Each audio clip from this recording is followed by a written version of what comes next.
نزل بقى النهارده وصفه ليكو، هي وصفه الميني بيتزا، وان شاء الله هتعجبكم جدا. عاملاها بطريقه حلوه جدا وبسيطه وهشه واقتصاديه، كل حشواتها كمان اقتصاديه ما فيهاش اي حاجه.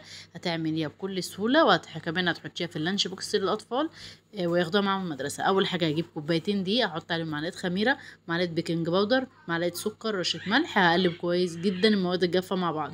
بعد كده هنزل عليهم بكوبايه الا ربع ميه، وهبدأ اقلبهم كده بالطريقة اللي انتوا شايفينها دي لغاية لما اعجن العجينة لمدة 10 دقايق كده بايديا. وطبعا طبعا نوع الدقيق مش كله هياخد معاكي كوباية الا ربع، ممكن ياخد كمان نص كوباية. بس هخليها بالطريقة دي، واول ما تخمر معايا، مش هتاخد معايا وقت في التخمير، لمدة تلت ساعة ربع ساعة تكون خمرت معايا.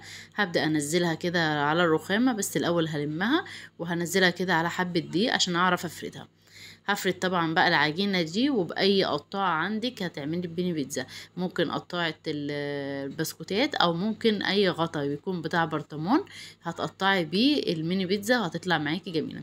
ده كان برطمان عندي، اخدت الغطا بتاعه وعملت منه الدواير. حبيت ابسطها لك برضو في التقطيع عشان برضو ما تقوليش ما عنديش قطاعه، فاي حاجه ممكن تقطعي بيها. هلم العجينه دي اسيبها ترتاح معايا دقيقتين كده او دقيقه، عقبال ما اعمل الحشوه بتاعه الصاج الاولاني.